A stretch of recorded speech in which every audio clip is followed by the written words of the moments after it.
Sir ప్రస్తుతం ఇటు Hyderabad pollution చూస్తే చాలా డేంజరస్ గా ఉంది. అంటే మరో ఢిల్లీ కాబోతుందా హైదరాబాద్ అనిపిస్తోంది. కానీ గవర్నమెంట్ మాత్రం ఎందుకు ఈ పొల్యూషన్ కంట్రోల్ కి సంబంధించి ఎటువంటి చర్యలు తీసుకోవడం లేదు? ఎస్ అండి. ఇప్పుడు ఢిల్లీ అంటేనే pollution capital of the world. ఇంత దారుణమైన ఒక అపఖ్యాతి అనేది ఢిల్లీకి ఉంటది. ముఖ్యంగా ప్రతి వింటర్ లో మాత్రం అక్కడ పొగమంచు అలా ఉంటది అనమాట, ఆ వ్యర్థాలు అన్ని కాల్చడం వల్ల. ఇప్పుడు హైదరాబాద్ పరిస్థితి కూడా మనకి ఇదే విధంగా ఉండబోతుందంటే ఈ ఒక్కసారి కాదు, ఇప్పుడు ప్రస్తుతం ఏక్యూఐ ఎయిర్ క్వాలిటీ ఇండెక్స్ చూస్తే 193 ఏది ఐటీ కారిడార్ ఈ ప్రాంతంలో. తర్వాత ఈ హైదరాబాద్ లో మిగిలిన ప్రాంతాలు ట్రాఫిక్ జామ్ ఎక్కువగా ఉండే ప్రాంతాలు, ఈవెన్ అవుట్స్కట్స్ లో కూడా ఏక్యూఐ ఎయిర్ క్వాలిటీ ఇండెక్స్ ప్రమాదకరమైన స్థాయిలో 160, 170 ఉండడం, ఒక్కొక్కసారి 200 దాటేయడం కూడా ఏక్యూఐ చూస్తున్నాం. ఎయిర్ క్వాలిటీ ఇండెక్స్ అనేది చాలా ప్రమాదభరితమైన స్థాయికి ఇప్పుడు హైదరాబాద్ లో చేరిపోయింది అనమాట. ఈవినింగ్ అయితే ఒక రకమైన పొగ వాతావరణం, కెమికల్ స్మెల్స్, ఆ తర్వాత కళ్ళల్లో నీళ్లు రావడం, ఇవన్నీ ఇప్పుడు హైదరాబాద్ లో సర్వసాధారణం అయిపోయింది. ముఖ్యంగా టెంపరేచర్స్ రైజ్ అయ్యే పరిస్థితుల్లో చాలా ప్రమాదం అనమాట. మరి ఏక్యూఐ అనేది హైదరాబాద్ క్లైమేట్, హైదరాబాద్ వాతావరణం మనం చూస్తే ఇలాంటి పరిస్థితి ఇక్కడ ఉండకూడదు. ఎందుకంటే హైదరాబాద్ అనేది డెక్కన్ ట్రాప్స్ లో అరౌండ్ 500 to 600 మీటర్స్ అంటే మీన్ సీ లెవెల్ పైన ఉంటుంది అనమాట. సో విండ్స్ వస్తాయి, మార్నింగ్ అంతా క్లియర్ చేస్తాయి, చాలా శీతల వాతావరణం ఉంటుంది, అద్భుతమైంది. ఈ ట్రాఫిక్ ఇప్పుడు హైదరాబాద్, ఇప్పుడు బెంగళూరు, ఢిల్లీ, ముంబైలతో పోలిస్తే ట్రాఫిక్ అంత పొల్యూషన్ కూడా ఇక్కడ ఉండదు. మరి ఎందుకు ఏక్యూఐ 193, 200 స్థాయి దగ్గరికి వస్తుంది అంటే ముఖ్యంగా ఏంటంటే వెహికులర్ కంట్రోల్ చేయకపోవడం. ఇప్పుడు రేవంత్ రెడ్డి గారు చాలా సందర్భాల్లో చెప్పారు, ఎన్నో ఒక 10-15 సంవత్సరాలు దాటిన ఆటోలను తీసేస్తామని.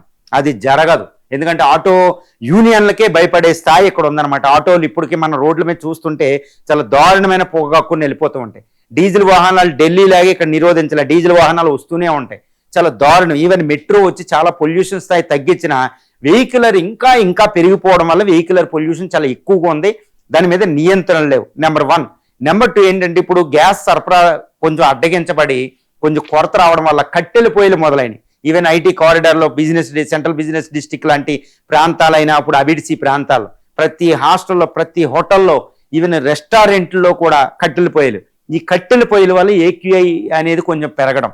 తర్వాత ఈ యొక్క డిస్పోజల్, మున్సిపాలిటీ జిహెచ్ఎంసీ ఏంటంటే ఈ డిస్పోజల్ అనేది సరిగ్గా వరల్డ్ స్టాండర్డ్స్ ప్రకారం లేవు. వాటిని ఎక్కడ పడితే అక్కడ తగలబెట్టడం అనేది ఇప్పటికీ కొనసాగుతుంది. తర్వాత మార్నింగ్ వచ్చేటప్పటికి ఎక్కడికక్కడ గుట్టలు అనమాట, అక్కడ నుంచి ఫోల్ స్మెల్, దారుణమైన స్మెల్ రావడం, వాటిని 2 రోజులు అలాగే ఉంచడం, అవసరమైతే అక్కడ కాల్చిపడేయడం.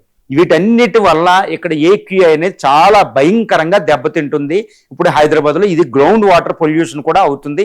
ఇది కూడా చాలా ప్రమాదకరమైన స్థాయిలో ఉంది. మరి ఏం చేయాలి అంటే ప్రభుత్వం చాలా చర్యలు తీసుకోవాలి. అంటే ఆటో యూనియన్లకి, తర్వాత ఈ వెహికులర్ యూనియన్లకి భయపడే స్థాయి ఉండకూడదు. ఇక్కడ ఏదంటే ఇప్పుడు ఢిల్లీలో కూడా ప్రభుత్వం ఏం తీసుకోలేదండి. ప్రభుత్వం ఎటువంటి చర్యలు తీసుకోలే. కేవలం అక్కడ సుప్రీంకోర్టు, ఢిల్లీ హైకోర్టు ఇంటర్వ్యూన్ అయ్యి ప్రభుత్వానికి ఆదేశాలు ఇస్తేనే తీసుకున్నాయి. ఇక్కడ కూడా ఏదన్నా పిఎల్ఐ పడింది అంటే ఇక్కడ ఆదేశాలు ఇస్తే హైదరాబాద్లో కూడా ఇదే పరిస్థితి వస్తుంది. ముందే ప్రభుత్వం ఇటు ఆటో యూనియన్ల వేటిని కన్విన్స్ చేసి కొన్ని చర్యలు ఇమ్మీడియట్గా తీసుకోవాలి. ఇంకా తర్వాత ఈ యొక్క మనకి మెట్రో ఫేజ్ మిగిలిన కూడా డెవలప్ చేసుకుంటే ఈ పొల్యూషన్ తగ్గుతుంది. గ్యాస్ సరఫరా తర్వాత ఈ కట్టెల పొయ్యిలు తగ్గుతాయి. తర్వాత ఈ వెహికల్ ఈ యొక్క డిస్పోజల్ అనేది చాలా సవ్యంగా కొనసాగాలన్నమాట. అదర్వైజ్ హైదరాబాద్ అనేది చాలా డేంజరస్ స్థాయిలోకి వెళ్ళిపోతుంది. ఇప్పుడే ఫ్యూచర్ సిటీ అని, గ్లోబల్ సిటీ అనేది ఒకటి గుర్తుపెట్టుకోవాలి. తర్వాత హైదరాబాద్ అనేది ఇప్పుడు ఏషియా కాంటినెంట్లో ఫాస్టెస్ట్ గ్రోయింగ్ సిటీ, ఇది urban centre, almost $100 billion economy. It is going to become global city. IT, not only IT, ఇంకా వేరే ఫార్మా వీటిలో. సో ఎంతో ఫ్యూచర్ ఉందన్నమాట హైదరాబాద్కి. ఇప్పుడు బెంగళూరులో మనం ప్రాబ్లం చూస్తున్నాం, గ్రీనరీ పోవడం. ఒకప్పుడు గ్రీన్ సిటీ లాంటిది ఇప్పుడు బెంగళూరులో ట్రాఫిక్ ప్రాబ్లం. 2035 నాటికి బెంగళూరులో వాటర్ దొరకని పరిస్థితి. బట్ హైదరాబాద్లో ఫార్చునేట్లీ ఏంటంటే గ్రౌండ్ వాటర్ ఎక్కువ ఉంటుంది. అది ఒక డెక్కన్ ట్రాప్స్లో ఒక చిన్న 2 గోతుల్లో ఉంటుంది హైదరాబాద్, సికింద్రాబాద్ కాబట్టి. మరి ఇలాంటి వాటర్ స్కేర్ సిటీ పొల్యూషన్ తగ్గించుకోకపోతే హైదరాబాద్ అని గ్లోబల్ సిటీ అని మనం ఎంత ముద్ర వేసుకున్నా వేస్ట్. ప్రస్తుతం గవర్నమెంట్ ఇక్కడే కాదండి, అన్ని చోట్ల అలాగే ఉంది. బట్ ఇక్కడ తెలంగాణలో ప్రభుత్వం కూడా మేము ఎంతసేపు ఇన్ని పెట్టుబడులు తెచ్చాం, ఈ ఫ్యూచర్ సిటీ ఇది అనేది కాదండి. కేవలం గ్రోత్ డెవలప్మెంట్ మీదే కాన్సన్ట్రేషన్ చేయకూడదు.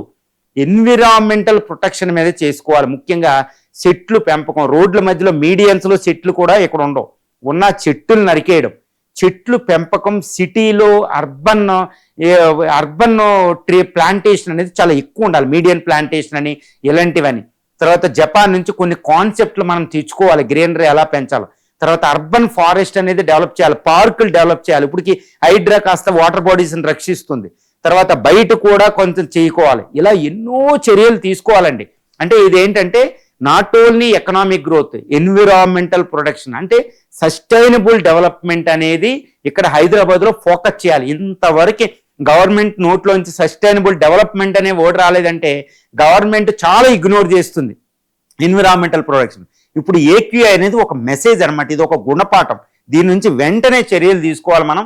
ఇటు మూసీ డెవలప్మెంట్ ఇది కాదండి, ఎన్విరాన్మెంట్ రక్షించుకుంటే ఈ 21st సెంచరీ ఎండింగ్కి ఇది ఒక గ్లోబల్ సిటీగా అవతరిస్తుంది. ఎందుకంటే ఇంత ల్యాండ్ ప్రపంచంలో ఏ నగరానికి లేదు కాబట్టి. So wonderful, India growing, Hyderabad కూడా గ్రోత్ అవుద్ది.